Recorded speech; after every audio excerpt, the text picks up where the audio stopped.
A very warm good afternoon, all. It gives me immense pleasure to extend a very warm welcome on behalf of St. Joseph College for Women, who has clubbed us all for the Ivy George Memorial Lecture Series 2020 Sunburn Stories, Climate and Literature. Before we get started, I request you all to mute your mics to avoid background noises that may distract you from listening to the lecture. If participants have any questions to be asked, you can chat. You can use the chat box. Let us now begin this program by invoking the blessings of Lord Almighty. I request all to remain silent for a moment. Moving forward, I would like to invite Ms. Manju Thomas, Assistant Professor of English, for the introductory speech. Welcome to the seventh edition of the Ivy George Memorial Lecture Series.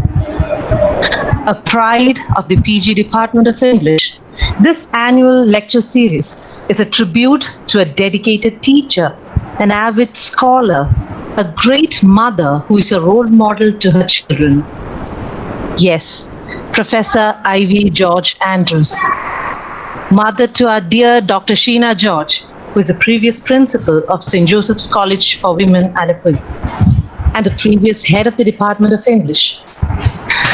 Mr. Shaj Andrews, Ms. Sherin George, and Mr. Shiju Andrews. Professor Ivy George Andrews has a record of 27 long years of service in the Department of English at Farouk College, Kozhikode. Her passion for literature and reading has been carried on by her children, which can be seen through this lecture series, which began in 2014. Envisaged as a noble platform for both students and teachers to interact with great academicians, educationists, writers, and thinkers, this lecture series is blessed with renowned keynote speakers on various literary topics. Today, this platform is honored by an eminent writer as well as climate activist, Sri Rajat Chaudhary, on a much needed topic, climate and literature. A warm welcome to the seventh edition of the annual Ivy George Memorial Lecture Series. Thank you, ma'am. Next, I invite Ms. Gidu Amma, Head of English Department, to officially welcome the gathering. Good afternoon, one and all. Our chief speaker for the day, Rajat Chaudhary, writer and climate activist. Our manager, Dr. Sister Annie Matthew. Principal, Dr. Rita Lada Dikuto.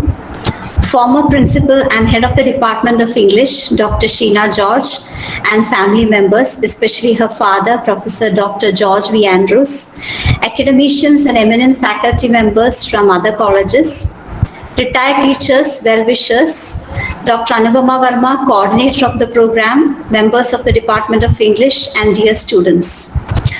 Climate and literature, a very compelling connection, reflecting humanity and the most relevant issue of our times. This is our humble attempt to shed a little light on what we already know so well, but talk very little about. It is a moment of great gratitude and joy that this is happening through the platform of Professor Ivy George Memorial Lecture, giving a personal touch to a universal issue. Since we have a few eminent speakers waiting, let me proceed with my duty. I take this opportunity to welcome our chief speaker for the day, Rajat Chaudhary, writer and climate activist, whose passion for writing and environment has merged into climate fiction and activism that takes us to the core challenges of humanity at large. We are very fortunate to have you amongst us, sir. A very warm welcome to you. Our manager, Dr. Sister Annie Matthew, has been our guiding light in all our activities. We welcome you, dear sister. Our principal, Dr. Rita Lada Dikuto, is our never-ending source of support and inspiration. We are very happy that she could join us despite her very busy admission schedule. Welcome, dear miss, to this gathering. Thank you, Geetu. Our former principal needs no introduction. Dr. Sheena George has been the head of the Department of English, and it is her love and devotion to her mother and literature that has culminated in this lecture series, reminding us once more, a life that touches others continues forever. Welcome, dear Miss. Thank you. Thank you. A special welcome to Professor Dr. George V. Andrews and all the family members joining from different parts of the world. A warm welcome to all the academicians, faculty members from neighboring colleges, retired teachers and well-wishers of the college. Your presence is deeply appreciated. Extending a wholehearted welcome to the coordinator of the program, Dr. Anupama Verma, and all the faculty members from the Department of English and College who made this event possible. Last but not the least, welcome dear students who are the focus of this lecture. Hope you have a very fruitful experience. Thank you. Thank you, ma'am. Now I welcome the strength of our college, our dearest principal, Dr. Rita Ledadi Kutu, to address the gathering. Esteemed resource person of the day, Rajat Chaudhary, Reverend Manager, Dr. Sistanza Matthew, our transformative and charismatic leader, our former principal, Dr. Sheena George, all the respected members of our family, Professor George V. Andrews, Shaj Andrews, and all the other members of her family who are attending this lecture. The head of the postgraduate department of English, Geetu Amar, coordinator of the program, Anupama Verma, all the other faculty members of the Department of English, all other eminent academicians attending the program, and the students attending the program. Good afternoon to all of you.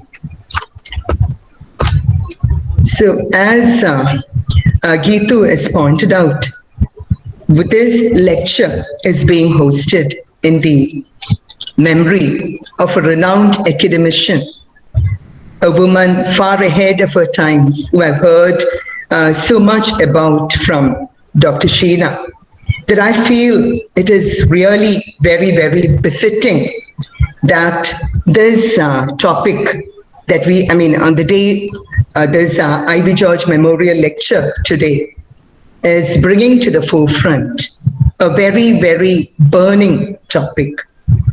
As the topic itself says, sunburned stories, right? And it brings climate change, a global crisis, to the forefront. I think it's really befitting that this topic is being taken up for discussion today, because Ms. Ivy George was a person who championed causes long before they came to the mainstream agenda that I've heard about, a champion of women's issues and other social issues. So that is so very, very apt and appropriate. So we are today living at a time when the consequences of human action are damaging the planet's basic life support system. We see that global warming and climate change have started to take their toll everywhere. The questions we are asking today are, can humanity survive? Can we continue to be so complacent? Human behavior appears to be on a trajectory which is leading to its own destruction. And I was reading in a book, Getting to the 21st Century, David Cotton talks about the three interlocking aspects of this crisis we face: the dehumanizing poverty, environmental degradation, and communal violence. And he raises a disturbing concern that when one of these three are present, the other two follow. And environmental degradation does result in poverty and violence. And we see that the post-liberalization trends, like the withdrawal of the state from areas with sustained life, the unprecedented rise of corporate power, the privatization of practically everything, including the intellect, the stunning rise of inequality in every field, market fundamentalism, etc., has really deteriorated environmental and social justice. We see that capitalism, which socializes cost and risk to the maximum extent possible, has while privatizing profit has become one of the major drivers of climate change. So we know that positive environmental or social change will happen only when a significantly large portion of our population believes in and fights for an environmentally sound and socially just society. And this is going to require a huge shift in human activities, new ways of thinking and behaving, and new ethics are going to be needed for this new society to function. And the realization is growing by the day that the writer plays a key role in building this new ethic, in transforming the dominant culture to one which is more in tune with the concept of sustainable living. So we know that literature has always conditioned our philosophical understanding of nature and the environment. It has always engaged nature from a creative and aesthetic approach. But recently, newer trends, which our resource person is going to be talking about, newer trends have emerged like eco-criticism, green cultural studies, environmental literary criticism, etc., which says that we should take a closer critical look at nature and the environment. So a question which we should be engaging in today, writers and readers, that is how we can think on a more ecological wavelength. The relevant questions that are being asked today are how nature is expressed in particular text, whether the values expressed in a text are consistent with green thinking.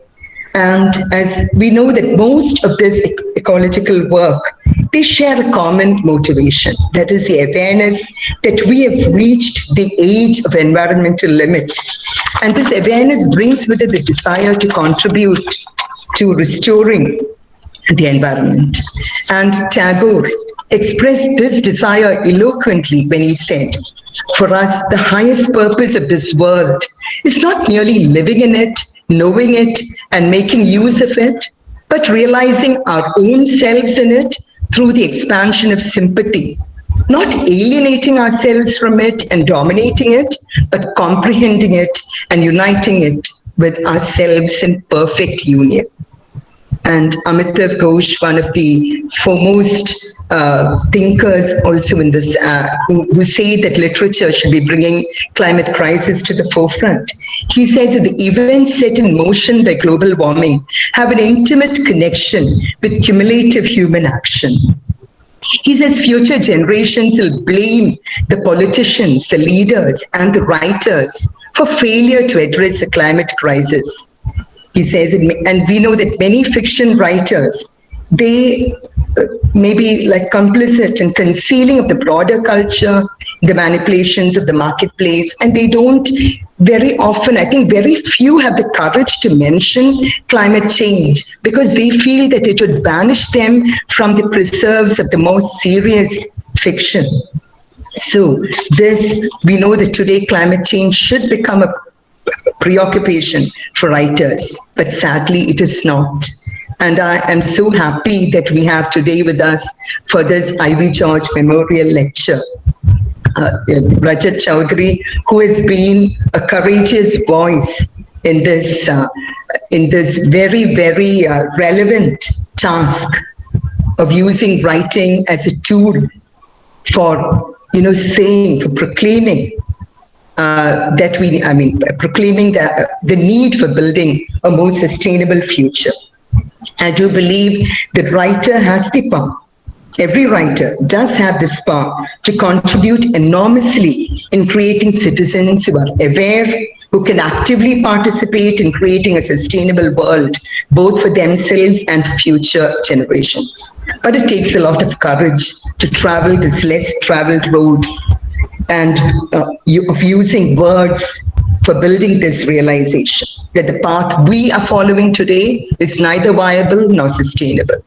So I hope that this lecture, given by a very, very eminent resource person who we are very fortunate to have with us today, I believe this lecture is going to ignite that spark in us, which is going to make us ask the right questions, the questions we need to be asking, so that we can protect ourselves from this great derangement or our collective inability as human beings to perceive the enormity of the catastrophe that awaits us. So I congratulate the Postgraduate Department of English for this venture, and I wish a very enriching session to all those who are taking part in it.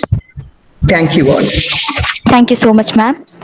I welcome Dr. Sheena George, a picture of silent courage, vibrant support, and nurturing love, the former principal and the head of English Department of St. Joseph College, to felicitate the gathering. Beloved manager, Reverend Sister Anza Matthew, respected principal, Dr. Rita Lata Jikoto, head of the Department of English, Ms. Geetu Amar, members of the faculty, guests, and my very dear students. I speak today as the firstborn of Professor Ivy George Andrews. As the only child of Kundale Joseph John and Kuchikaran Betel Shoshama, Professor Ivy had a privileged upbringing. After her schooling at St. Teresa's Vernacular, she graduated in English Language and Literature from St. Mary's College, Thrissur, where her aunt was leading a consecrated life as a nun. Post-graduation was from Vimala College, Thrissur.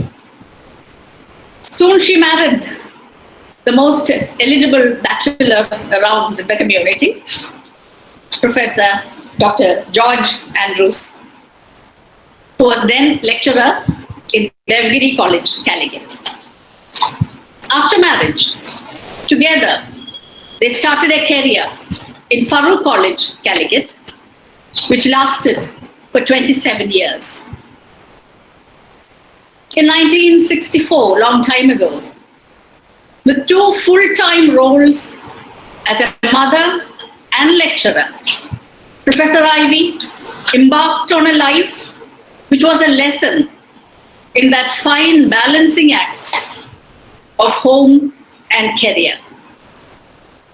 With solid spiritual moorings, a strong sense of priorities, of right and wrong, of justice, she impacted many lives. Generous to a fault, she took up women's issues and boldly voiced her concerns, doing her bit to bring about a positive change in the location where she was placed. I had the opportunity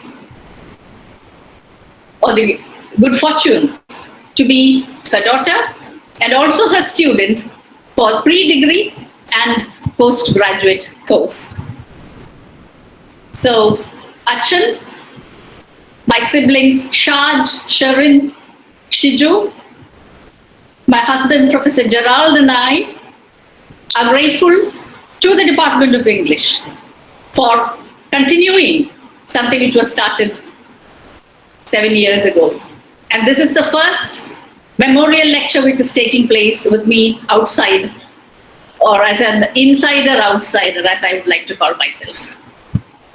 I remember with gratitude the previous speakers, Dr. Dasan, Professor C.S. Jairam, Dr. Rosa Juju, Dr. P.J. Thomas, Dr. B. Hariharan, and writer N.S. Madhavan, and also Professor Kunjanam Andrews, Professor Shanta Elias, who shared memories of their sister at these earlier events. The choice of the topic adds a relevance to the whole project, and the stature of the resource person and his presence at this humble initiative takes this memorial lecture to a different level altogether. So, on behalf of the family, I also like to thank the speaker for accepting this invitation. Today, when we live at a time when Corona has purged human lives and the globe, the fact that what Edward Lorenz had put forward, a butterfly flapping its wings in the Amazonian jungle is capable of creating ravaging storms in the rest of the world, is quite true. And the award-winning novel of our resource person, Mr. Rajat Chaudhary, is also titled The Butterfly Effect. In addition to fiction, I know that he has made his contributions in short story and non-fiction and so on. So as this is the current topic of the time, we also remember Kerala has been affected very badly by climate change, with the droughts troubling us in 2015, 16 and 17, followed by the floods of 18 and 19.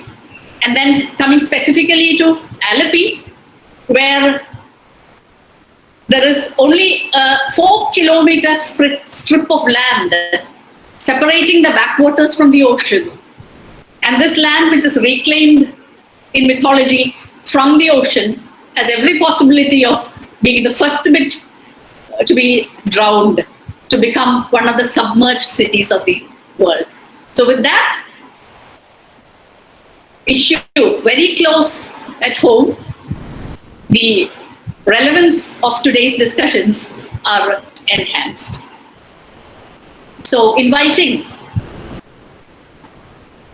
all the participants, which I know include retired professors of the English department, alumni of our college, also a few students of Professor Ivy, students of Farouk College have also joined in, I know. Earlier speakers are also likely to be present. So wishing the department and all those who are participating all the very best. I close. Thank you. Thank you, ma'am, for addressing the gathering and for being with us. Thank you, ma'am. Next, I welcome Dr. Anubhama Verma, Assistant Professor of English, to introduce the speaker. A very warm good afternoon to all the dignitaries gathered in this online meet. Without wasting much time, let me get into my task. Climate fiction is actually a dear topic as far as I am concerned, and I have been talking about Anthropocene and literary discourses to my MA student ad infinitum. And that is when I was talking to Geetu, we thought of having something to do with environment and literature. And this was a time when I was reading articles in Sunday Express, and I have been a regular follower of Rajat Sir's regular articles in there. And what I have particularly noticed about his writing is that he talks about grave issues that pertain to our survival, even in such an unassuming manner, in a language that is intelligible to layman, to a person who has absolutely no scientific background, without ever being stridently apocalyptic. He in fact talks about the apocalypse. He seems, in his articles especially, he seems to envisage a future which can be terribly different from the kind of life that we have lived so far. And that is when Geetu and I thought of inviting him over for a lecture on climate and literature. What better topic for a person who proudly labels himself as a climate activist. And as an author, he has 2 novels to his credit. Alongside a collection of short stories, he has edited anthologies, and more importantly, he has numerous writings related to environmental issues. He also holds several fellowships in several international institutions. And he has been a coordinator with the United Nations Sustainable Development Commission as a Southern coordinator. With so much of credentials for a person who is keenly interested in environmentalism and trying to address the interface between environment and literature. I couldn't think of a better person for such a prestigious event as this. Welcome, Rajat sir, to our gathering, and we are indeed glad to have you here. Thank you. Thank you, ma'am. Now I invite Mr. Rajat Chowdhury, our chief guest and resource person of today's live session, to go ahead with his lecture. Thank you. So, long introductions about me. I don't know whether I'd be able to live it up. But good afternoon. First, I would like to thank the principal, Rita Latha Dikutho, and former principal, Dr. Sheena George, professors of the English department, especially Gitu Amar and Anupama Verma, for helping me with the online logistics, students and staff of St. Joseph's College for Women, Alleppey. Do you call it Alleppey or Alappuzha? I don't know. We have Kolkata and Calcutta. So we have these new names and the old names. So what is the usual name you use? Do you use Alappuzha now or you call it Alleppey? Alapura, sir. Yeah, okay. So, yeah, students and staff of the college for inviting me to deliver this Professor Ivy George Andrews Memorial Lecture for this year. It's no small honor, and I am delighted to be here with you all today, albeit virtually. I hope and wish we won't have to repeat these words virtually for much longer, and there will be some respite coming our way soon, hopefully.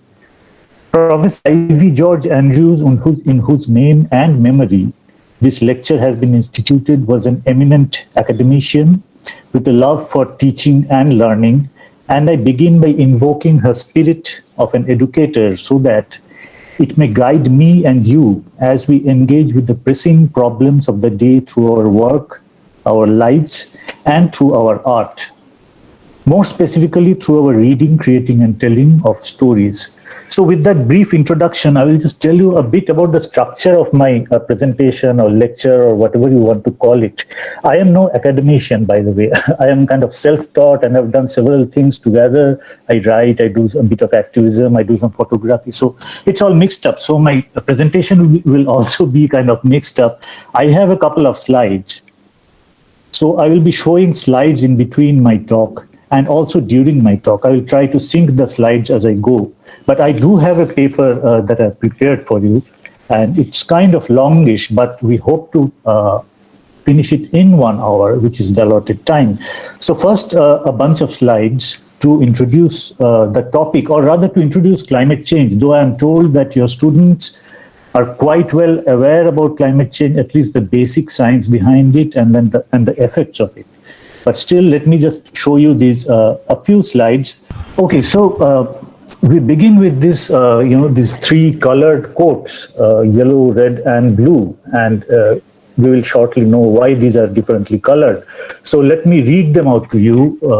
The first one is, of course, from St. Francis of Assisi. He used to call our planet Sister Mother Earth. Many of you will be knowing that. And then is a Sanskrit sloka, which a line from a sloka which goes, Mata Bhumi Putro Aham Prithivya, which means the earth is my mother and I am her child. It's from Atharva Veda.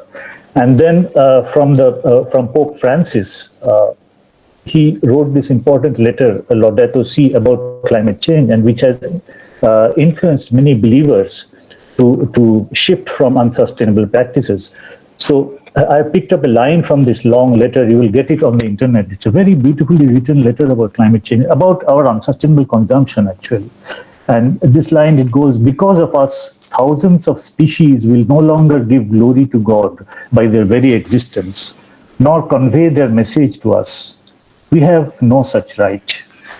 So these 3, the yellow ones, are a religious framing of climate change, how religion is approaching climate change. All the great world religions have been trying to engage with climate change. They have always engaged with environment, but now they're also trying to engage with climate change. The red quote, the quote in red, is from a news item, and it goes, climate change brings strange weather, leaves reindeer starving in Sweden's Arctic. This is a different way of communicating a climate story, the news, the media way of doing it.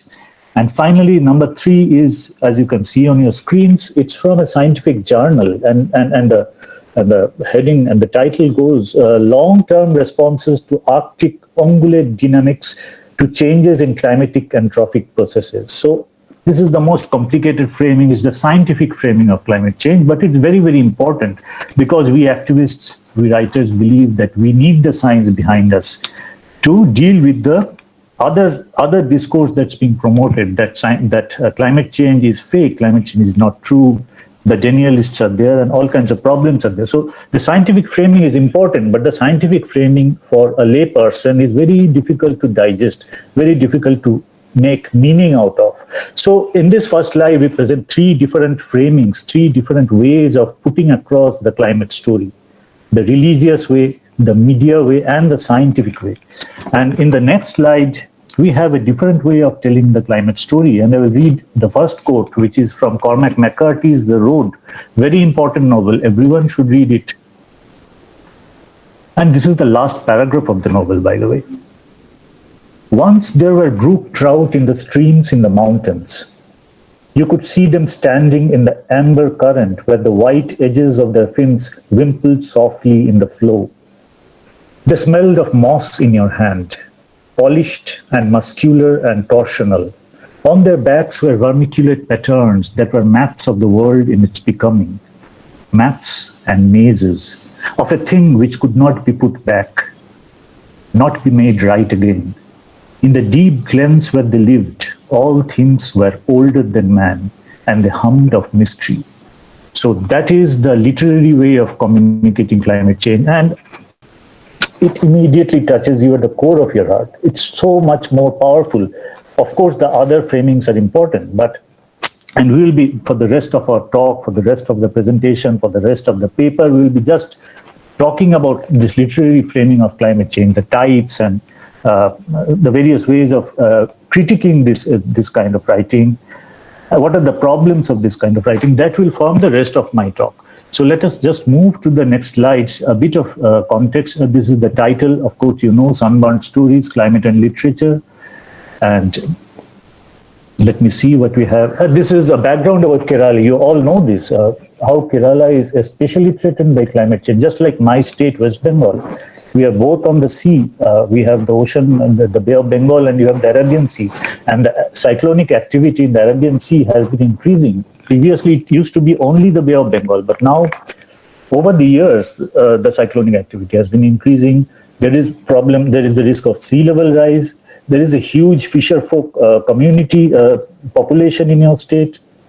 And of course, you know about the August 28 flooding. 7.71 lakh marine fisher folk in your state, 222 fishing villages, and they are all threatened by climate change, not only because of the storms, not only because of the rise in sea level, but also because the ocean is getting affected, ocean life is getting affected. There are increasing bigger and bigger areas of oceanic dead zones where there is very low oxygen level and all other kinds of problems. Ocean acidification, you know, the migratory routes of fish are changing, and your fisher folk are very well aware that something is happening. So we are especially threatened by climate change. Your state and mine and every coastal Indian state, even the desert states, Rajasthan, different kinds of problems. And so how to tell the story of all this? We can do the scientific framing, we can do the religious framing, but the literary framing, we believe, is very important.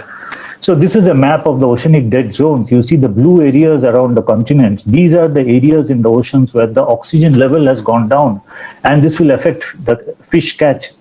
All kinds of marine life are getting affected because of this. As the oxygen level goes more, decreases more, it will the parts of ocean will just go dead. There will be no marine life left there. So it's dangerous. And this oceanic dead zone, these low oxygen levels are linked to climate change. There are various processes involved, but climate change is also in the soup, as part of it. So yeah, it's just a glimpse of a climate movie. Day after tomorrow, it's about ocean currents disrupting the weather in Northern Europe and America, and a father looking for his son who is trapped in New York, and the father is coming from Washington. And all of North America has gone into a deep freeze because of climate change induced processes. So that's a very well-known climate movie, and that's why I was just giving you a flavor of it. Nothing much important. So in the next slide, can you see the slides now? I hope. Are the slides coming on your screen? Okay. Yeah. So this is a photo I took of the Chilka Lake just after cyclone Titli had passed. It's about 2 years back. See, the lake looks calm, but the lowering sky gives you an idea that something has happened here a little while back. So that's just a photograph of a cyclone that has passed through an area. And these are two representations of a cyclone, of cyclones over the years. Like to your left,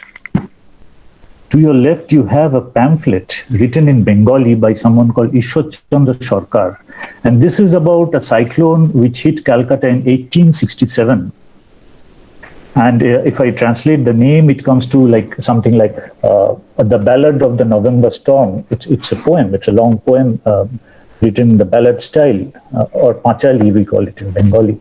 So, and to your right, you have the website Windy. All of you must have seen it, which shows progression of cyclones, wind speeds, and several other parameters. So these are two representations of a cyclone, a very well-known climate phenomena. Cyclones are becoming more powerful, more frequent because of climate change. And these are two parallel representations of a cyclone, one from 150 years back, and this is from our present. And in the next slide, we have this guy to your right. Many of you might be able to recognize him. This is Canning, Lord Canning. He was the Viceroy and Governor General of India. And he had this crazy idea of building a port south of Calcutta. Calcutta has its own port, and there is Haldia also, but he wanted to build a port in the very little hamlet, or a very little town called Canning, after his name. And but this other guy, Henry Piddington, who was a sea captain, and he had researched cyclones, and he had actually coined the word cyclone. He repeated time and again, he tried to dissuade him from building this port of Canning, because he said that there will be storms. This is a very cyclone-prone area, and your port will be laid to ruins. It will be washed away. But Canning went ahead with his plans, and he built this Port Canning. And as predicted by Piddington, in some years, this port was laid to ruins by that ferocious storm about which the ballad had been written. And so you see this house on your screen to your left. This was a house Canning had built near that port town, and he wanted to live there. And you see how it looks today, how nature lays to ruins the ambition of man. So that's just a little bit of history about cyclones. And Henry Piddington is a very important character in cyclone when you're studying climate change also. Even in fact, if you read Amitav Ghosh, he names him again and again, Piddington. This is a little video of a cyclone that hit Bengal a few months back when the pandemic was still raging. It is still raging, and the Amphan, just a video. And this is what the cyclone did to Calcutta. See how the greenery has decreased after this, and so many trees were uprooted by the last cyclone of May. Cyclone damage in Calcutta, and more damage. This happened in Sundarbans in the same cyclone. This is the kind of damage that happened in Sundarbans, and this is how everything links together. You see the oil rig in the background, and then the cyclone, and then at the corners of this slide, you see cyclone shelters, women cooking, lines, people getting their meals from there, a ham radio station, and NDRF personnel waiting for the cyclone to hit Sundarbans. So all these things, starting from oil, you go out and you see all these effects. And it's not only oil, it's meat industry, it's cement, it's unsustainable production and consumption. Everything is harming the environment and aggravating climate change. And this is a very interesting visual video of migrant laborers returning from various parts of India to Bengal on the night when the cyclone struck. So two things happening together, two major disasters coming together, the cyclone and the epidemic, the pandemic, COVID pandemic. And we are being told more and more of these double disasters will be hitting the planet. And so we have to change our ways, otherwise we are in serious trouble. So that's the substantive part of the paper that we have. We have 4 sections: why climate change, why climate fiction is important, what are the types, what are the challenges and tensions of writing climate change, and finally we have a bit of impact and analysis. So it will be mostly of a paper reading now, but I will be having slides in between. So first, let us go into the intro section. I think I've already covered the intro. I'll go straight into why climate fiction. Why climate fiction is important. And then I will show some more slides. Some years ago, I published a book called Hotel Calcutta, which was the story of an old hotel which had come in the crosshairs of land sharks who wanted to demolish the building and put up a shopping mall. Now a Buddhist monk arrives at this hotel to stay there for a day, and he just adores this handsome old building. And when he comes to know about the land sharks, he tells the manager there is a way the hotel can be saved. He asks them to tell stories. Every day, he says, someone has to tell a story inside this hotel. And the monk leaves the next day, but quite magically a storyteller arrives, and he tells a new story. And the day after that, another comes, and then one more. And this book is made up of these stories. As the storytelling goes on, the fortunes of the hotel begin to change, and the land sharks begin to retreat. Why am I telling you this? Must be obvious. It is to communicate the fact that stories and fiction is important. In my book, the stories seem to work like magic, but otherwise also, they are quite powerful. Storytelling from ancient times has always brought people together. By connecting with us at our deepest levels, stories can move us in ways that bare facts, scientific material, or news reports cannot. Besides serving to connect people and communicate at a deeper level, stories often serve the purpose of moral commentary, influencing our behavior, politics, and action. While the scientific method makes a purposeful dissection of reality to discover its hidden laws, the literary artist works with the human mind. The subconscious and the natural world is her material, imagination her resource, and language her tool. When Kim Stanley Robinson in Pacific Edge, a famous sci-fi novel, a famous environmental novel, imagines some characters in the small township of El Modena coming together to correct the wasteful ways of the past while fighting various impediments, he is using the power of imagination to present a possible world while also pointing out the politics and organization required to move in that direction. This is how imagination coupled with the conscientious politics can be brought together in fiction to imagine a better future. On the other hand, when Barbara Kingsolver in Flight Behavior, a very well-known climate novel, portrays how the migration habits of monarch butterflies get affected by climate change, creating upheavals in the lives of a Mexican community, while profoundly affecting the principal character De La Robia, she is again using imagination to paint a possible world, in this case, a place disrupted by climate disaster. Between them, these two authors are using fiction both to communicate the inherent dangers and contradictions of the present ways of the world, while in Robinson's case, it goes further to point out a transition to a better future. Climate fiction, including films, can in fact portray these changes and impacts of climate change on individual and collective behavior, thereby creating different future imaginaries, which deepens awareness about the possible courses the future might take and can also guide policy and action. Sophia David, in her paper Ecofiction, Bringing Climate Change into the Imagination, describes the potential critical functions of the climate novel to be that of communicating climate change, engaging readers with the issue, and making climate change meaningful and relevant to non-scientific people. These then are some of the basic reasons why CLI-FI, we call it CLI-FI, the short form of climate fiction. These then are some of the basic reasons why CLI-FI is important today. Meanwhile, let's take a look at another set of justifications proposed by Nick Admussen, which demonstrates the importance of CLI-FI in today's world. His 6 proposals for the reform of literature in the age of climate change argues that our inability to visualize the unfolding disaster of climate change arises from a problem of our culture. That is, we are not writing and telling the right stories.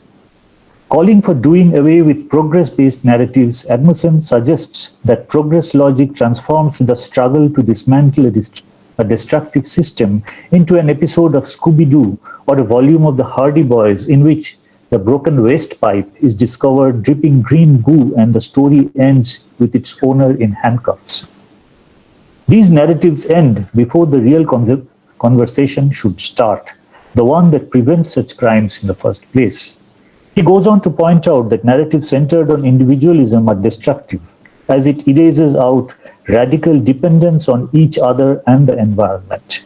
He points out that the self-regard and navel-gazing of culture distances it from the living systems that environment consists of, which is why our conservation efforts fail and which is where an intervention needs to be made. In a slightly different but related context, let us think of the coronavirus and how it has thrown life on this art haywire without mainstream literary fiction hardly being awake to such an eventuality or to the intricate connections between the human and the more than human worlds which could have resulted in the spillover event triggering the pandemic. Further, he proposes that romanticizing the poor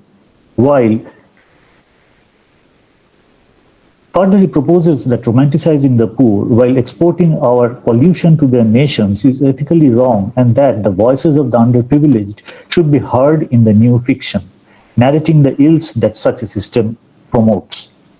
In the final part of his proposals, Edmondson emphasizes on connectedness and world building in fiction, stressing on the need to focus on systems and not objects, wherein he brings up the example of Robinson Crusoe as the latter. In the end, he stresses on the necessary connectedness between knowing, art, and ethics, or what we call moving people to action, finishing with these important lines. Writing fiction must become more than an exercise in personal fulfillment, ambition, or hunger for fame.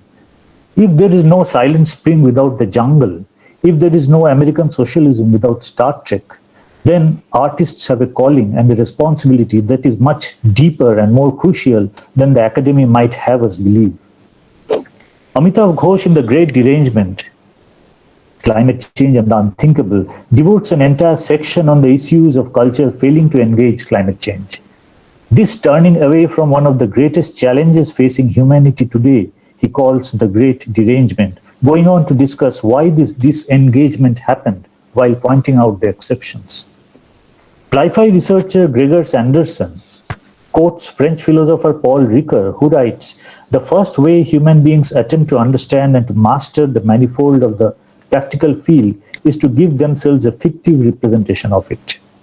This then is another reason why Cli-Fi is important to the world, because, as Anderson writes, it helps human beings not only to imagine how the future will look, but also to come to terms with what it will mean to live in a seriously altered climate.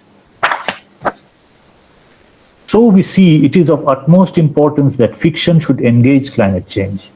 With disaster looming large on the horizon, with freak storms, droughts, hot summers and other events becoming increasingly common, with clear indications of serious damage to the Earth's environment happening all around us, or when, as Naomi Klein says, our economy is at war with many forms of life on Earth, including human life, it is absurd that literature refuses to engage with the phenomena, and even when it does, prefers to push them into the ghettos of genre writing.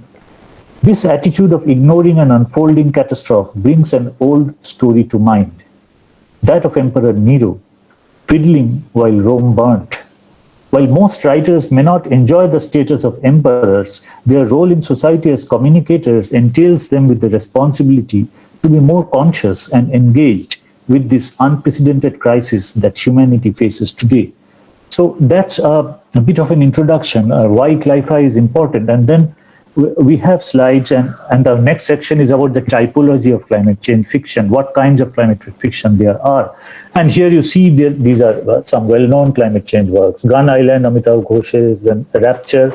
The photograph of Rapture is missing. Oh, it's here. Rapture by Liz Jensen. These are the books you can begin with reading if you are planning to read climate fiction. Flight Behavior, and then The Road, Cormac McCarthy's, and my novel, the photo is not there. And so now we move to the next section, which is about the types of climate fiction we have. Climate fiction can be divided up on various different bases. So the first one we call imaginaries. Trager-Sanderson has classified a large number of climate change novels and fiction into 5 themes, or what he calls imaginaries. These include social breakdown, judgment, conspiracy, loss of wilderness, and sphere. Snowpiercer is a sphere story, the one you have on your screen. Social breakdown consists of stories where anthropogenic climate change has led to wars or small-scale conflicts for limited resources. The judgment imaginary covers stories where nature strikes back, so to speak, and we find non-human agency in place. The conspiracy imaginary blurs the realm of politics and science, telling a story where climate change is used as a tool of manipulation. Loss of wilderness themed stories are those where nature as an entity of exceptional value is ruined or lost because of climate change. Finally, sphere stories tracing their roots to the story of Noah's Ark present alternative terraformed worlds or bubbles where people escape to from a climate change ravaged world. Anderson provides examples of books and movies for each. For example, Marcel Theroux's Far North is a story of social breakdown. Frank Schadzing's The Swarm fits with the judgment imaginary. Michael Crichton's State of Fear is a tale of conspiracy.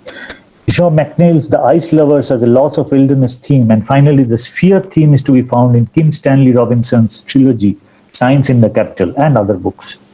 Another way of categorization, number 2, is denial, caution, resistance.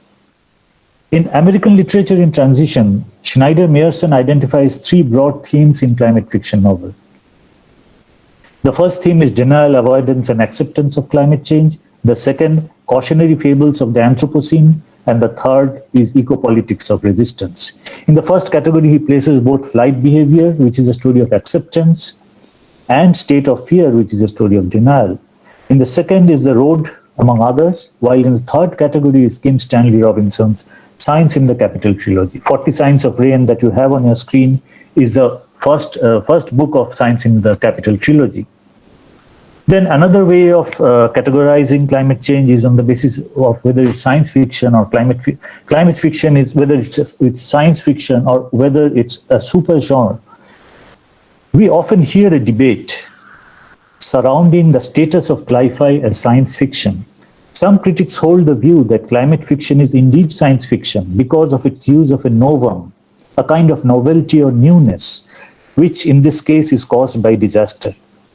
This is contested by various facts, one of which is the novum in case of climate fiction is behind us. It's not an extrapolation. This is also contested by the fact that we find realism, fantasy, speculation, and various other literary types in the library of cli-fi. As many effects of climate change are already visible, and writers like Ghosh in Gun Island draw on these real-world happenings in the cli-fi, it is difficult to position climate change within the house of science fiction, which needs a so-called novum. What climate change is actually doing is it is bringing under stress and even deconstructing these critical categories and genres we are so habituated with. One way to address this is to consider cli-fi as a kind of speculative writing, which asks the what-if question. What if things got worse? But this would still not include all stories in the genre. Better still would be to consider cli-fi as a super genre covering all kinds of stories and not a subtype of science fiction at all. That's another kind of tension. There is another way of dividing up cli-fi is on the basis of the Costanza framework. And then we go into another break with slides. If for a moment we look at the subset of science fiction which tells stories set in the future, we can divide these into 4 groups following a matrix developed by Robert Costanza in 4 visions of the century ahead. Costanza's framework suggests 4 possible visions for the future, comparing them to scenarios available in books or movies. While this matrix was not developed to study cli-fi, we can very well modify and use it here to divide climate stories primarily into 2 types. Those with technological optimism, which believe that technology and science will solve climate change, and those which are techno-skeptics, which believe social cooperation, including reduced consumption and greener production, and not technology, can mitigate and reduce climate change efforts. So on the top of your slide, these two pictures of the lab and Snowpiercer, these are techno-optimist scenarios, and on the bottom are these techno-pessimist or scenarios which believe in social cooperation.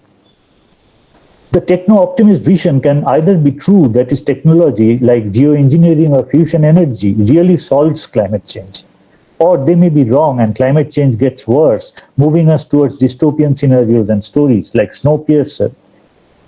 Similarly, the techno-skeptic vision, wherein cooperation and other means and not technology plays a major role in reducing climate impacts, can be true, giving us scenarios like Ernst Callenbach's Ecotopia, where cooperation is successful, or they may be wrong, voluntary cooperation may not work, and we get big governments and authoritarianism to control consumption and production and fight climate change, essentially an Orwellian setting. Orwell didn't write climate fiction, but that's the kind of setting that we might get in authoritarian states trying to clamp down on climate change. This then gives us an idea about the various ways cli-fi can be categorized, the contours of climate fiction, the kinds of stories it tells, and how these stories relate to well-recognized forms of storytelling.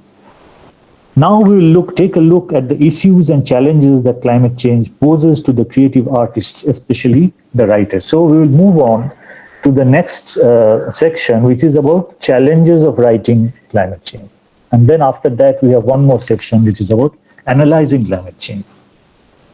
So let me begin with this quote, and this quote from Liz Jensen's climate novel, The Rapture. It beautifully encapsulates both a language and also how she connects her language with unsustainable consumption, with the idea of unsustainable consumption and how it is aggravating climate change. She's describing a storm actually. And it's the beginning of the book, and it goes like this: out at sea, beyond the grey stone bulwarks of the port, zigzags of lightning electrocuted the water, bringing poltergeist winds that sucked random objects up to whirl and dump. Passionate gusts punched at the sails of struggling boats and then headed inland, flattening corn, uprooting trees, smashing hop silos and storage barns, whisking up torn rubbish sacks that pirouetted in the sky like the ghostly spirits of retail folly. See how beautifully in the last 3 or 4 words she brings in retail folly and connects the whole thing with overconsumption. So in this section, we'll look at the challenges of writing climate fiction. The main challenge is the contradiction between aesthetics and politics in writing. So the first point I have here is challenges of writing climate fiction, a brief introduction to that. You know her, Greta Thunberg, she's on your screen now. So when I decided that climate change will be a backdrop of my novel, The Butterfly Effect, I realized that the slowly unfolding pace of climate disasters will prove particularly difficult to negotiate in fiction. Unlike a nuclear explosion, climate change in its myriad manifestations progresses slowly through disparate and apparently unconnected events and developments spread across continents. While a single storm can have dramatic elements which can fit into a short story, and we have examples of movies like Into the Storm, communicating the widely distributed development surrounding climate change as a phenomena is far more difficult. To work around this problem, I built my story on something else, a fast progressing genetically modified food disaster to guide the flow of the narrative, while disparate climate events unfolding in the background reinforced the disaster. In the real world, it is quite possible that such double disasters will reinforce each other, amplifying the overall effects to unimaginable proportions. Just like I showed you that video of the cyclone and the lockdown and the pandemic-related lockdown coming together. The Fukushima nuclear disaster is a case in point. But to return to climate change fiction, I have felt that one way to make Li-Fi interesting is to twine its narrative with a fast-progressing disaster, though this may sometimes dilute the focus on climate catastrophes. Another strategy is to pick out one of those elements of the natural environment which can get destabilized pretty quickly and aggravate climate change. You will find examples of this in Liz Jensen's The Rapture. This is a must-read sci-fi novel where seabed methane, the big daddy of greenhouse gases, many times more powerful than carbon dioxide, release causes runaway global warming. And in the movie The Snowpiercer, where a geoengineering effort to spray aerosols in the atmosphere to block part of the solar radiation freezes the world to an ice age. So that's the introduction to the contradictions, to the difficulties of writing climate change. And now I have 2 or 3 subsections. The first is the nature-culture partition, this is one of the most important problems of climate change writing. The British scientist and novelist C.P. Snow, in his famous The Two Cultures lecture, pointed out how the sciences and the humanities was divided from each other. Similarly, the French philosopher Bruno Latour has been calling attention to the partitioning project and the purification project of modernity, wherein nature, which consists of the natural world and is the preserve of science, is separated from the realm of culture, which includes literature.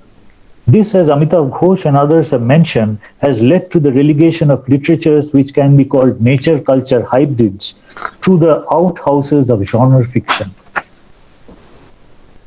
While serious literature and high culture remain pure and untainted by nature and science, climate fiction, which because of its subject matter is a nature-culture hybrid, has sometimes suffered a similar fate. This dissuades many writers to take the perhaps professionally risky step of working in this area. So that's a problem. The second problem is with the material itself. Slide. Another problem with writing cli-fi, which we alluded to in the beginning of this section, is the intransigence of the material itself. Anthropogenic global warming, climate change, and its manifestations are spread out over vast geographies, unfold over large time spans, affect large collectives of people, seem to involve non-human agency, and are often manifest as improbable events. The modern novel, as Ghosh discusses, is ill-suited to handle many of these. The modern novel tends to work by focusing on place and concealing continuities and period. It narrows down to the level of the individual and their moral adventure, and it ensures that narrative leaps and improbabilities are connected with fillers. These structural bottlenecks makes the modern novel ill-placed to handle the material presented by climate change, and so writers have to discover ingenious ways to engage with the subject. Thus, we find an artful handling of different time periods in Ghosh's Gun Island, which connects disparate geographies and time with the story of climate disasters. In Flight Behavior, where place is handled with all the care of a modernist novel, the connectedness of one place with another between Feathertown, Tennessee, and Little Josefina's Mexican hometown is central to the plot. This balance between place and a sense of planet is something that can make a climate novel tick. Another distinctive feature of cli-fi, non-human agency, comes into play in Frank Schadring's Swarm, and in fact other books which can be slotted under Anderson's Judgment Imaginary mentioned earlier. Also, who can forget that scene from the movie Into the Storm? You must watch it. When the funnel of the tornado draws up Storm Chaser Pete to his death, in the final moments he is illuminated by a brilliant golden light, and it seems the funnel is turning him around slowly to observe him closely before hurling him to his end. The uncanny and non-human agency are beautifully portrayed there. Liz Jensen's The Rapture, the Snowpiercer movie, and many other cli-fi works also handle improbable events. Finally, cli-fi and eco-fiction, which foregrounds large collectives of people instead of what Edmondson would label as narrative centered on individualism, are a challenge to put together, but we find writers doing this too. One example would be Kim Stanley Robinson, who has these ensemble casts in his books. A deeper problem that an author faces while telling stories about climate change is with the deficiencies of language itself. Ghosh points out with examples of Buddhist pagodas in Burma and thinking forests how images and forms could be better vehicles to convey the stories of climate change to readers. So that's another set of problems. Another is the tension between dystopia, slow decay, or utopia. This one. It is indeed difficult. So this is the third subsection, and then I have another subsection here, and then we move to the last. Dystopia, slow decay, or utopia, what to write about? That's a problem that authors face when trying to write about climate change.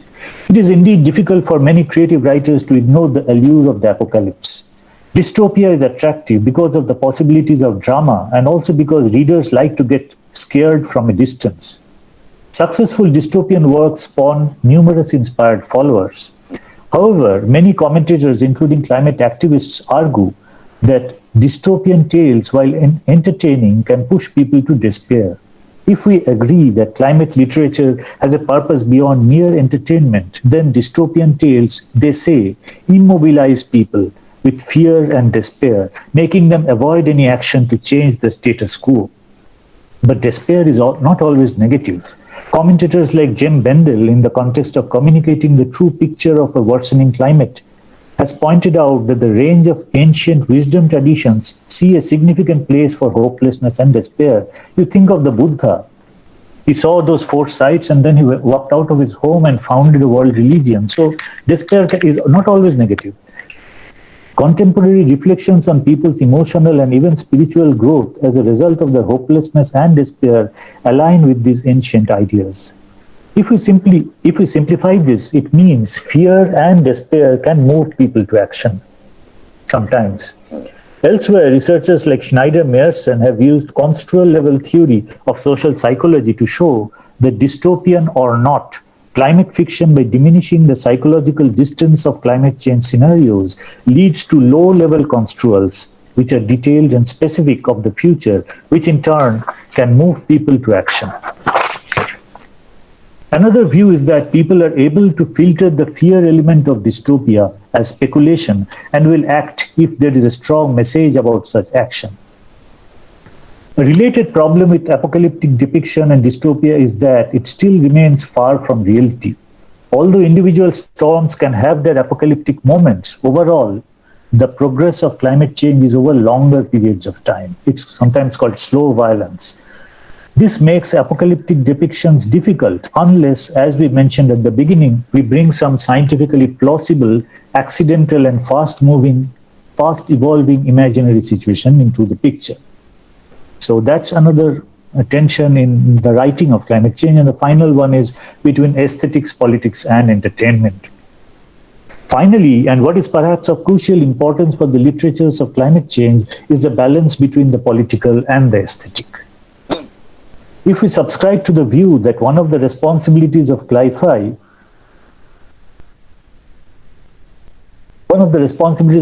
is political, then these books should influence action.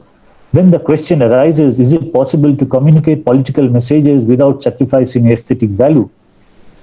Sophia David deals with this question in detail by contrasting the views of George Lukács and Theodor Adorno. Lukács, she says, gives importance to art as a driver of political resistance, but he holds that politics can be emitted from the work not because the author desired so, but because of the work's subtle mirroring of society. If you write about society, politics will come out of your work, but you won't be doing it consciously. Adorno, on the other hand, held that the art born of political intention fails as an artwork. This would imply that climate fiction which stresses on political engagement will fail aesthetically. In my own reading of climate novels, I have often felt Adorno's thoughts validated in that some of these books which were overtly conscious of its politics didn't work for me aesthetically and didn't provide the joys of reading. But clear political intention is one thing, and for a book to emit its politics, as Lukács says, are slightly different. Basically keeping the field open for experimentation, which is what is happening in climate literature. If we look back at Asmussen's 6 proposals, clearly his stress is on politically engaged climate fiction. But the challenge is how to write such a book while retaining aesthetic and some entertainment value. You see on your screens, there is an entertaining novel to your right, Rapture, and then a very aesthetically pleasing novel, The Road, and in the middle is a politically engaged novel, 40 Signs of Rain. Oh, so there's one more subsection here, which is the tension between climate fiction and post-colonial fiction. Earlier, we had wondered about the paucity of sci-fi produced in India. Just a few books, a couple of movies like Karvi Hawa, and we are done. Because of different geographies and socio-economic conditions, many post-colonial nations experience climate change differently from much of the advanced industrialized nations. Also, the post-colonial lens of power, economics, politics, religion, and culture, and how these elements work in relation to colonial hegemony tends to resolve an issue like climate change differently than a Western ecological approach.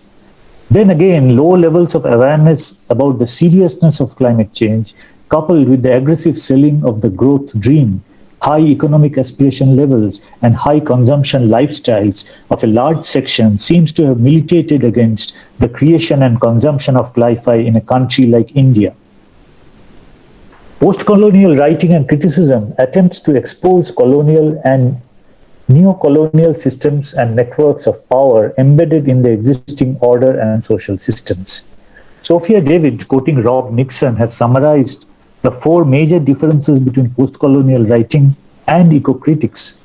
While post-colonialists focus on hybridity and cross-culturation, eco-critics have engaged more with purity and the discourses surrounding it.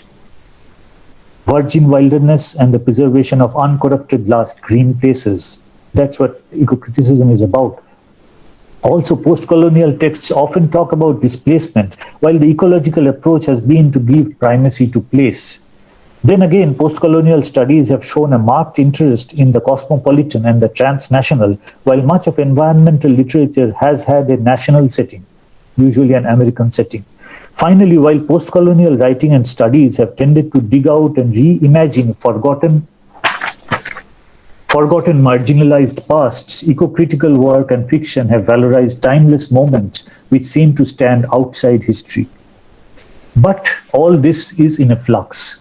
With the worsening climate situation, eco-fiction and criticism developing a sense of planet alongside a sense of place, and post-colonial texts engaging globalization, which, via carbon dioxide emissions and export of dirty industries, casts its ominous shadow on the planet. So it's changing now. The two kinds of criticism are coming together, coming closer. Jeffrey Barber points out that as eco-critical theorists become more transnational and post-colonial theorists confront environmental impacts and imperatives among other political issues, they can both meet around the concept of justice, environmental justice or climate justice.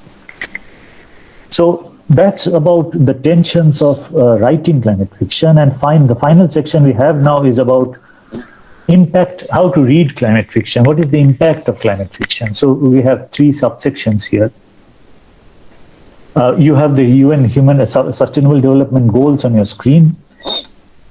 Earlier, we had discussed the political and aesthetic values of climate fiction and their inherent contradictions. Let us now focus a bit more on the political and attempt to examine the variety and desirability of messages, the means by which these are conveyed to the reader of climate fiction, and look at some of the effects that climate fiction has on the reading public. As we are talking about climate, we will look principally for engagement with sustainability and associated views. So the first way of reading, approaching, criticizing, critiquing, analyzing climate fiction is through a production and consumption flows approach. There are these internationally agreed definitions and goals of sustainability enshrined in the 17 global Sustainable Development Goals of the United Nations, called the SDGs. Goal 13 asks countries to take urgent action to combat climate change and its impacts by regulating emissions and promoting developments in renewable energy. Many other SDGs like number 12, responsible consumption and production, number 11, sustainable cities, number 7, affordable and clean energy, among others, have linkages with the climate goal of the SDGs. Barber has used both the production-consumption flows approach and Ken Wilber's integral theory alongside the SDGs in an interesting study to analyze how sci-fi movie trailers convey sustainability concepts.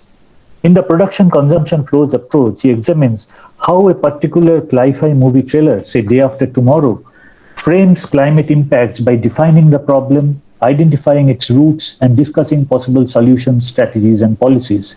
This approach can be equally applied to books and full-length movies. So he's looking there in these texts, in these movies, to its engagement with sustainable development goals, to unsustainable, whether it's talking about unsustainable production and consumption and the ways out of it. Another way of approaching, analyzing, or critiquing climate fiction is through the integral ecology approach, again by Barber. Barber has developed it. Barber again employs an integral theory approach which uses integral ecology, analyzing movie trailers on the basis of SDGs they address and the effect they have on individual and collective domains, both internally and externally. It is interesting to note that integral ecology is mentioned time and again in the Pope's Laudato Si about climate change, which we quoted earlier. Here he is looking basically about change in our worldviews, change in human psychology and how it's affecting society, whether it's moving us away from sustainable production and consumption, and whether the story that he is reading or the movie that he is watching, he or she is watching, whether they bring up these topics of change in mindsets, change in psychological behavior, change in behavior. And finally, we have the empirical eco-critical approach of studying climate fiction. And here, most of the work has been done by Schneider-Meyerson. This slide was about the integral ecology approach, how it changes mindset and whether it can have an impact on our voting behavior also. So this is the third one, empirical eco-criticism. Another way to gauge the influence, this is very important for critics and literature students, the last one. Another way to gauge the influence of CLIFI on environmental belief and behavior is the empirical eco-critical method of reader surveys, which generates qualitative and quantitative data. Schneider-Meyerson has used the reader response theory approach with data about 19 CLIFI works from 161 American respondent readers to investigate who its readers are and what they make of their reading experiences. This study found that readers of climate fiction were younger, more liberal, and more concerned about climate change than those who didn't read these genres. Also, there was a large percentage of millennials among CLIFI readers. While these books did not help to shape the views of all readers, nevertheless, climate fiction did not just help some readers, this is a quote, nevertheless, climate fiction did not just help some readers picture potential futures, but focus their gaze on subjects that had previously been unknown.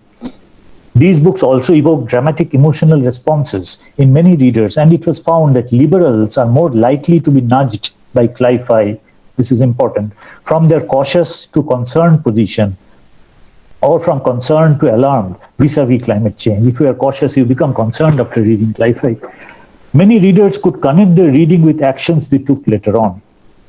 In his latest 2020 study, this just came out maybe a few weeks back, where he randomly offered 3 stories, 2 CLIFI and 1 standard realist fiction, to readers. Schneider-Meyerson found an overall increase in concern about climate change among readers who read the CLIFI stories instead of the standard realistic story.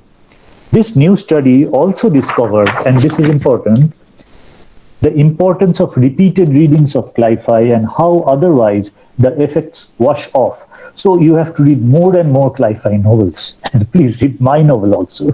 From what is already known about other genres for CLIFI too, the study found identification, that is connection to character, and transportation, that is immersion in the narrative, are both important in driving the persuasive effects of the stories. They also found how the story world influences readers' beliefs about climate change impacts. For example, possibilities of flooding versus possibilities of drought. So this is the substantive section of the paper, and now I will just have the conclusion. I have a little conclusion written down. These are some images of climate novels. If you want to contact me, I'll send you more lists. These are a few more images. And let me read out the conclusion while we have this on your screen. These are birds chirping. The previous section makes us aware of the diversity of readership and the varying appeal and reactions to CLIFI. As we mentioned before, the genre is in itself includes a wide diversity of writing, from realist to fantasy and much in between. Also, we found that readers' political views and ideologies can have an influence on their reaction to this type of writing. We have seen throughout this discussion a tension between the aesthetic and the political in sci-fi writing and the different ways these books can appeal to different readers. All this leaves the field wide open for experimentation and development. The growing awareness within ecological texts and post-colonial writing about the tools and concepts of each other creates the possibility of more interesting work being produced by both, and an increased convergence in areas of the critical field addressed by each.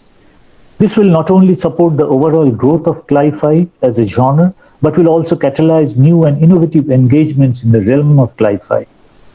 The sci-fi author Liz Jensen recently asked me in an email whether I believed that eventually all fiction will be climate fiction. This is not hard to imagine. With the relentless advances of the climate disaster, as the science develops and more understanding about the wicked problem of climate change is accumulated, it is expected that writers will use new and innovative plots to address the issue. In course of this, authors will also have to negotiate the challenges of writing climate fiction, which we discussed earlier, and devise newer strategies to stitch together the slow progress of climate change while keeping the reader engaged. Schneider Meyerson, writing in American Literature in Transition, mentions Paolo Bacigalupi's The Wind-Up Girl, a very important novel, as an example of a book which addresses two of the emerging trends of climate fiction, which he labels Imagination to the Transition to Life After Oil, When Oil is Finished, and Climate Injustice. We have recently seen how justice issues can play an important role in bringing post-colonial and eco-critical writing together. Eco-critical writing closer, as found in Amitav Ghosh's fiction. These trends are expected to be buttressed in the climate writing from post-colonial nations. As the climate situation worsens further and the floods in Kerala and the cyclones in Bengal return ever so frequently, and the realization slowly dawns upon us that we are running out of time, a politically engaged sci-fi might need to devise new modes and forms of expression to communicate better. Perhaps vehicles like web series, short films, blogs, plays, poetry, the twining of words and pictures, or even that old and almost forgotten form of the serialized novel published on websites could make a comeback. The urgency of the situation will also require a more flexible approach to getting published, where authors focus more on putting out their material rather than waiting months and years for mainstream publishers to commission their work. Perhaps small and independent presses will be the champions of the great wave of sci-fi that will soon wash across our countries. And in all of this, good writing, which moves readers and also influences behavior, will still matter. Thank you. So that's what I wanted to read out to you, and I have, this is my book. You will find it on Amazon if you're interested. And let me see, this we have already discussed, and I have a couple of movie clips. This is an organization I'm associated with, which is studying sustainable production and consumption, bringing together practitioners. These are a number of trailers I have, and this is the final slide. You can take down my Facebook, my Instagram, my Twitter, both are at Rajat Chaudhary. If you want to, I share a lot of material on climate fiction and climate change on my Twitter. So if you're interested in those subjects, you can just tweet me or follow me or whatever. And so thank you. And if there is time, I can take questions. I can also play one or two of these trailers.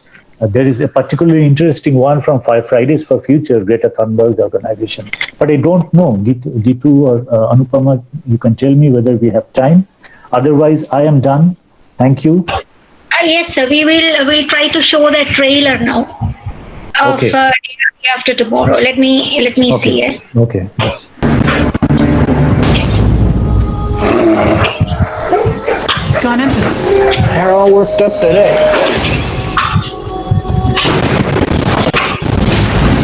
We found something extraordinary. Extraordinary and disturbing, that is. You recall what you said about how polar melting might disrupt the North Atlantic current? Yes. Well, I think it's happening. hit some unusual turbulence. We've encountered a cloud layer that's abnormally high. All right. Please. He's afraid of flying. The government has to start making long-term preparations now. Jack, all you have is a theory. It's been raining like this for 3 days now. Mr. Vice President, if we don't act now, it's going to be too late. I'm afraid that time has come and gone, my friend. What can we do? Save as many as you can.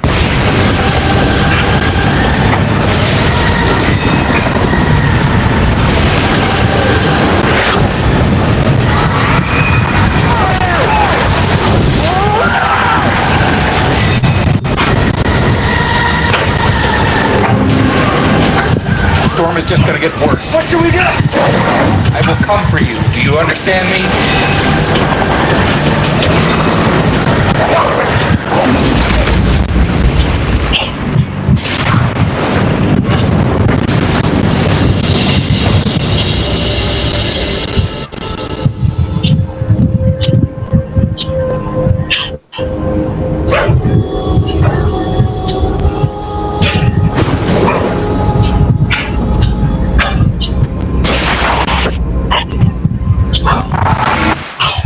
Yeah, and we have already discussed it. It is one of the very important sci-fi novels, sci-fi movies, which is about disruption in the oceanic currents and how it's bringing an ice age in Northern America very quickly, following some severe storms.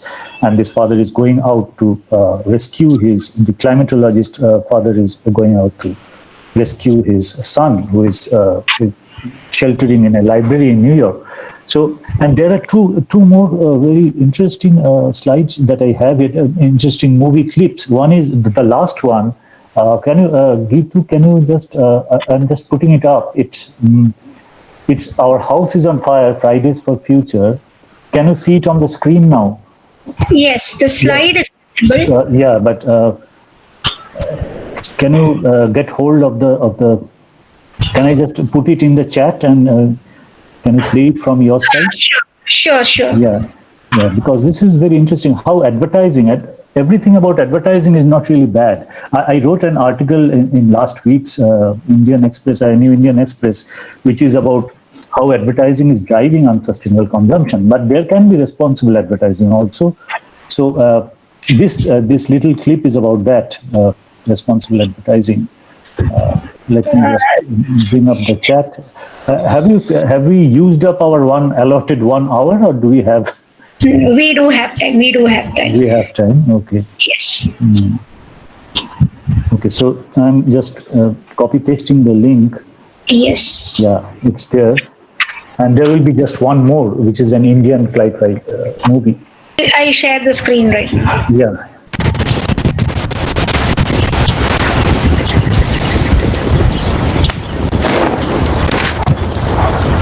Wake up, honey. You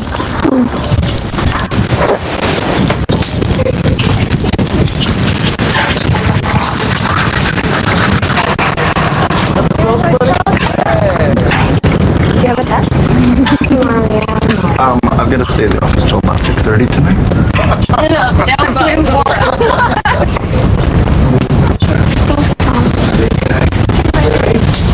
Lunch is there.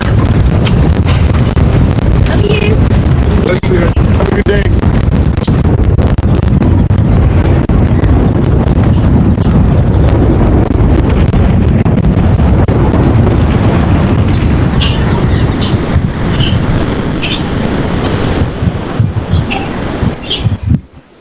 So that's a very powerful climate message. Our house is on fire, and we are not just bothered about it, and it's asking us to take action. And so the last one is an Indian sci-fi movie called Karvi Hawa. I'll just paste the link here. They're very interesting, very powerful, very entertaining climate movies and climate books we have already discussed. Here is Karvi Hawa. I'll just copy it in the chat. If someone can just play this last clip. किया गया है कि अगर धरती के तापमान पर break नहीं लगा तो आ जाए।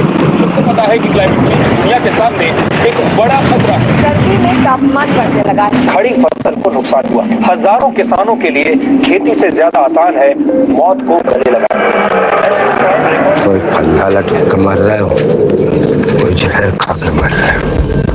अब इन बिहार में सिर्फ उन्हीं की चीखें गूंजती हैं। तो कहाँ के हो? उड़ीसा का हूँ।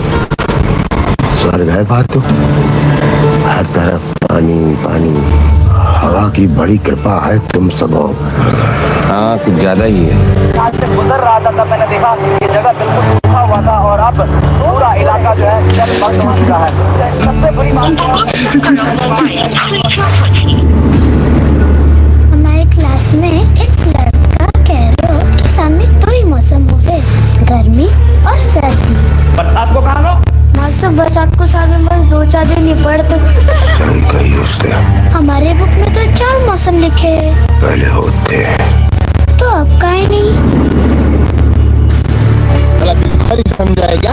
पूरा 2000 रुपए चाहिए, नहीं तो कोर्ट आना पड़ेगा कल। पहला जब हमारे यहाँ बच्चा जन्मता है ना, तो हाथ में तकदीर की जगह कर्जे की रकम लिख के लाते हैं। हाँ क्या करें, सबका अपना अपना मजबूरी है।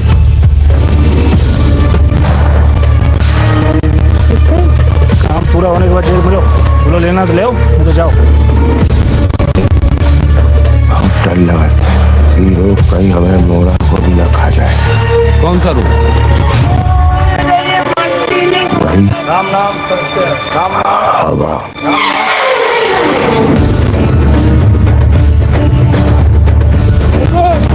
अरे आपके लिए नहीं तो मेरा परिवार के लिए कर दो चाचा। मेरा घर नहीं है, गांव नहीं है, सब समुद्र तक निकल गया है। उसको ढूंढते ढूंढते मेरा बाप समुद्र के अंदर चला गया।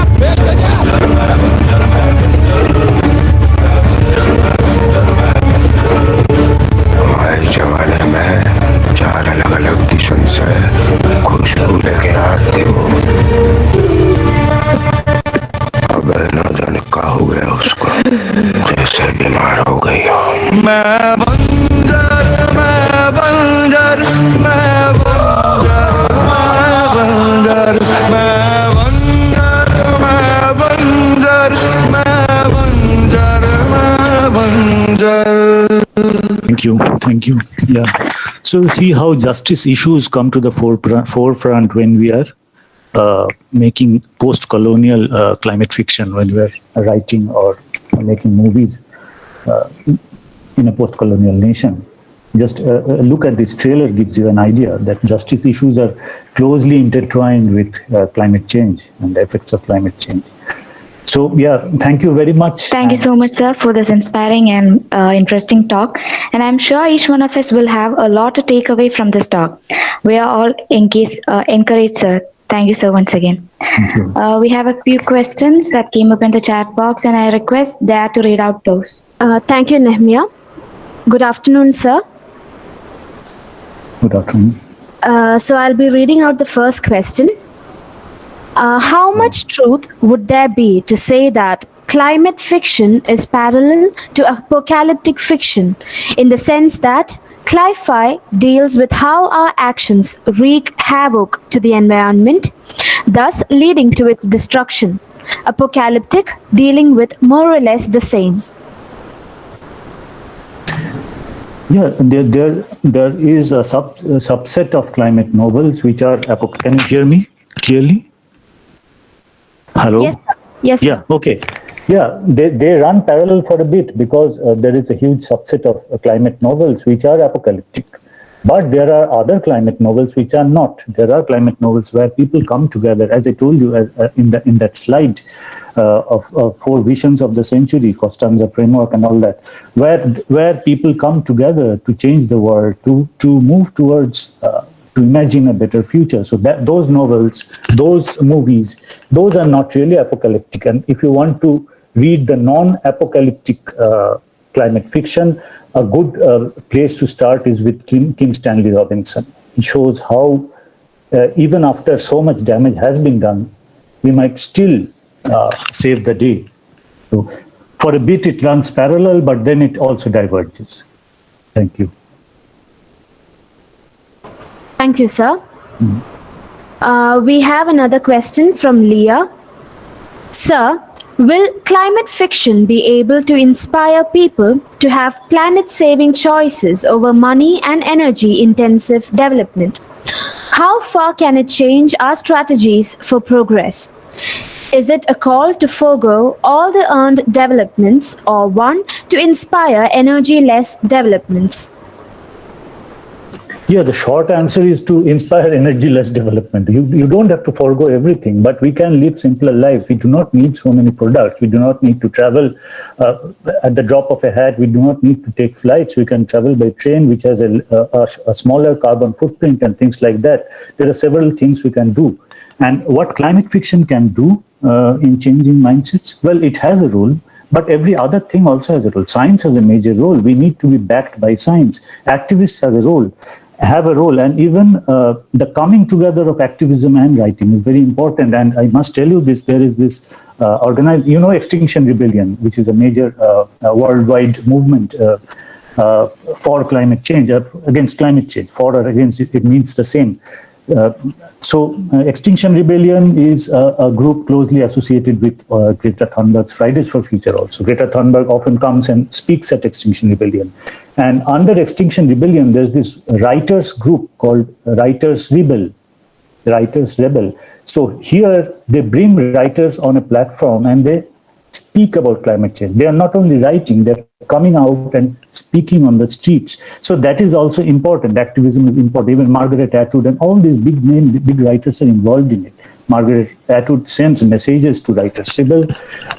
I was recently interviewed by that, but that's a different question. You can look up Writers Rebel and you will find that so many activists and writers are closely involved with it, communicating the climate message. So yes, books are important, movies are important, but also activism is important, and the backing of science is very important. And beyond that, religion is important. Religion has this power to influence people in a different way. So the Pope's letter, St. Francis, the Laudato Si, that I am told had a very a major influence on minds of people, at least on believers, on Christians. So all of these are important, but books are important too. And as I told you at the beginning, literature connects with you at a deeper level, maybe. Religion also does. So yes, there's a whole menu on offer, and when you go about it, when you go about influencing people, you have to look what is your strength. If you feel that you're doing science and you're good at science, you can just move in that direction and tell people about the science of climate change and how it's dangerous. If you are a writer, if you can create images, movies, or you can write, you use that to communicate the message of climate change. So yeah, thank you. Thank you, sir. Now we have a question from Zahira Rahman. Please comment on Spivak's phrase, sustainable underdevelopment. That's a kind of academic question. Sustainable underdevelopment is sustainable. I think, I don't know why Spivak said that. We get cornered, or we get held up in low growth trajectories without moving out of it. That could be called sustainable underdevelopment. But I don't know the context she had mentioned this. If you can give me the context, I can elaborate on it. But I think on the top of my head, I would say sustainable underdevelopment is like getting trapped in a debt burden, a country getting trapped in a debt burden and remaining in that low growth sphere without coming out of it, or without moving in an environment friendly trajectory. Thank you. Thank you, sir. We have a question from Anupam Pachauri. How do you balance between writing and activism? Okay. Well, what happened is I studied economics, which is far removed from literature or activism even, on many kinds of activism. But as I went about doing economics, I found that economics is mostly about growth and development, and I began to think that this growth is damaging the planet, and what is beyond that, what lies beyond growth. And while thinking of that, I came into environmentalism, environment activism rather. And then I also felt that activism is not enough and I should also be writing about it in a creative way. I was writing pamphlets and papers and things like that about all sorts of things, climate change, genetically modified food. In fact, my novel Butterfly Effect has a major story of that is about genetically modified rice. So I was doing all that, but I felt that the creative framing is also important. So I went into writing stories, and from there I moved into bigger works, into novels and things like that. And now I have kind of struck a balance, though I spend more time doing writing than activism. But now these things are coming together in climate change. Climate change is such an interesting thing that it brings all these disciplines together in a very engaging whole. Thank you. Thank you, sir. We have another question.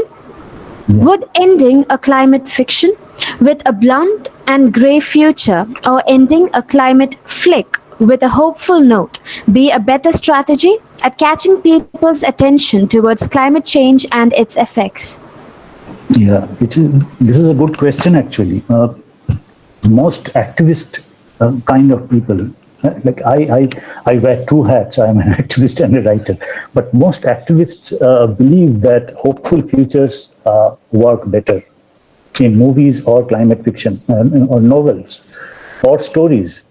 Hopeful futures can drive people to action, while futures of despair, apocalyptic futures, in stories, apocalyptic endings, they can drive people off. They can move people, propel people towards despair and grief, and they won't do anything about changing the status quo. That's what most activists believe. But then you think of the Buddha. See, he saw those four sights, and then the dead man, the sick man, and all those things. And then he left his wife behind. That was a bad thing to do, maybe, some people say. But he founded a world religion which is based on peace, which goes into the heart of desire and how to live a balanced life in the world.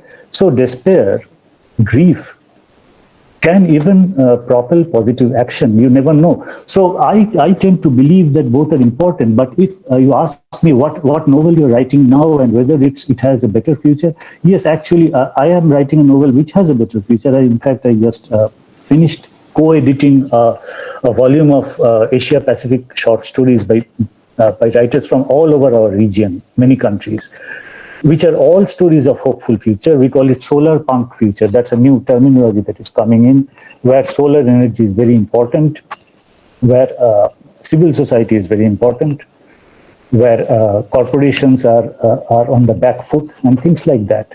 So yes, I am getting attracted to that kind of writing, but you cannot deny the dramatic value, the dramatic power of apocalypse, which is why most of Hollywood is still, they are still enamored by the apocalypse. They are only making apocalyptic climate movies. But as I told you, you filter out that part and get the message of the novel. That is also possible. Yeah, thank you. Thank you, sir. I hope sir has given answers to all the questions asked. Thank you, Dea, and thank you, sir. And I'm sure all the questions were answered accordingly. Now I invite Ms. Mariam Xavier, Assistant Professor of English, to deliver the vote of thanks. Good evening, one and all. Respected keynote speaker, Mr. Rajat Chowdhury, our manager, Sister Annie Matthew, our principal, Dr. Rita Leda Dikoto, former principal and HOD, Dr. Sheena George, our most valued participants, retired faculty members from other colleges, my dear colleagues and students. I.V. George Memorial Lecture has been a key event for the English department, which brings eminent academicians and opens up meaningful deliberations.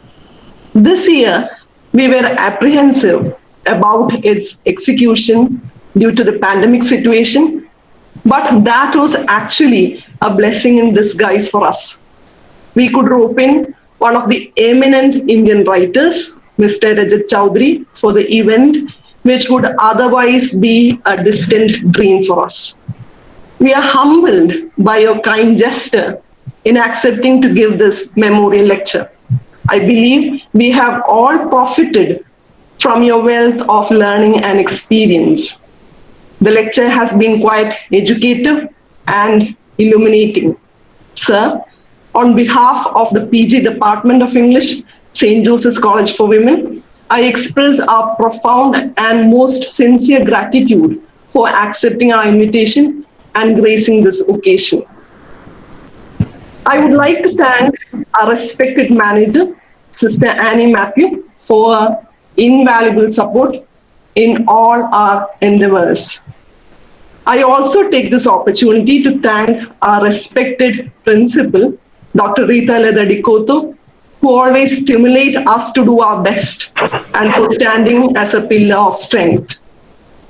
Our former principal and HOD, Dr. Sheena George, has always been very keen about the progress of the department, and instituting a lecture of this stature shows her dedication and affection towards the department.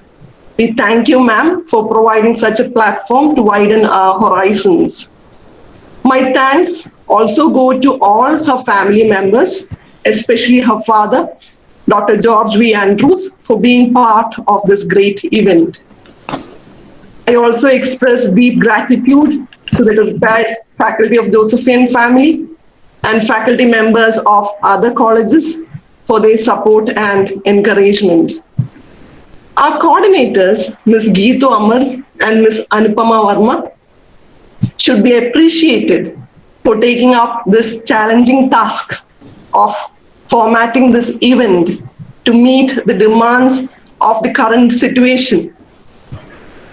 I also thank our dedicated technical staff of our institution for providing much needed logistic support. My heartfelt thanks to all faculty members of the college, members of the English department, and dear students for their active participation. With these warm words, we move to the end of this memorial lecture. Once again, I thank everyone for their cordial cooperation. Thank you. With this, we have come to the end of the 2020 Ivy George Memorial Lecture. On behalf of St. Joseph College, thank you all for joining us today.